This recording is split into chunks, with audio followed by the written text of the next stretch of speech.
It's much easier for a patient to look at a screen than through a microscope. Imagine reviewing a cancer diagnosis slide by slide with a patient over telehealth. That future may be closer than many think. This is Path News Network Daily Edition from the College of American Pathologists.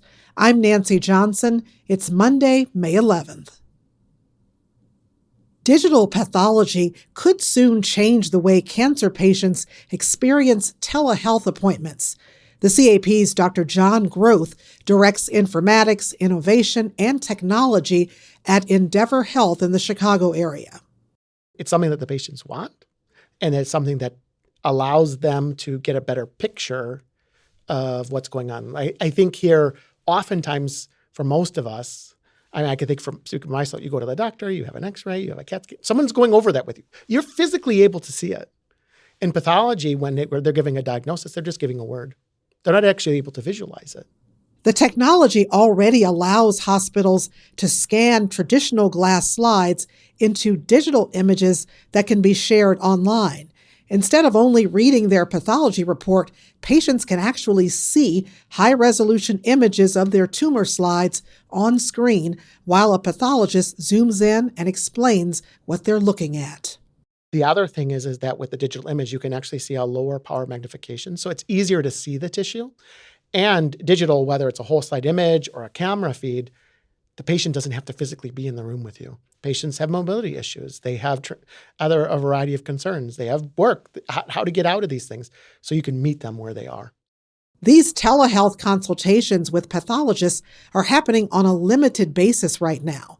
Many hospitals are not yet fully digitized and don't have the infrastructure to support patient-facing visuals.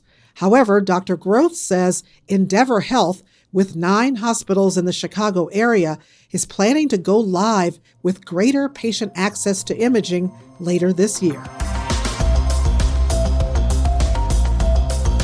Researchers at Children's Hospital of Philadelphia say they may have uncovered a new way to make cancer immunotherapy more effective. In a study published in the journal Immunity, scientists found that killer T cells can adapt and keep fighting tumors even in a harsh, nutrient-starved environment.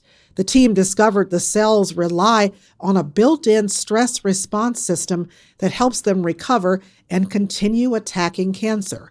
Researchers say strengthening that natural resilience could eventually help immunotherapy work better for a wider range of cancer patients. A new report highlighted in the New York Times finds that half of Americans under 50 now get health and wellness advice from influencers and podcasters online. Yet, fewer than 1 in 5 of those influencers are traditional medical professionals like physicians, according to the Pew Research Center. Many influencers instead describe themselves as coaches or entrepreneurs, or they're simply people who share personal experiences to build trust with followers on social platforms. Some social media influencers are touting non-traditional diagnostic tests. I spoke with Dr. Earl Smitty-Collum, chair of the CAP's Council on Accreditation.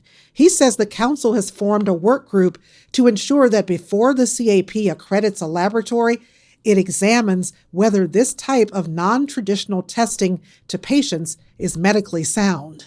But most importantly, does it actually mislead or potentially cause harm to the patient? So this group will be looking at that and performing risk-based evaluations so that these are properly categorized and considered by the CAP as acceptable tests or not. Experts say the trend shows how social media personalities are increasingly shaping Americans' health decisions, even as concerns grow about misinformation and advice that may not apply to everyone. And finally, a breast cancer pathology report may begin in the lab, but experts say treatment decisions depend on collaboration across multiple specialties. On May 20th, the College of American Pathologists will host a new multidisciplinary breast pathology mock tumor board that will discuss 6 challenging real-world cases. The board will bring pathologists together with surgeons, oncologists, and radiologists. The live-streamed webinar will focus on how different specialists approach difficult diagnoses and treatment decisions, especially in borderline cases where interpretations can significantly impact patient care. The session will also include live audience Q&A and continuing medical education credits for participants. And that does it for the Daily Edition. Be sure to check the show notes for more information on today's stories. Also, share this newscast with your social media network. We're back tomorrow at 5 a.m. Eastern for another episode of the Daily Edition. I'm Nancy Johnson. Have a great day.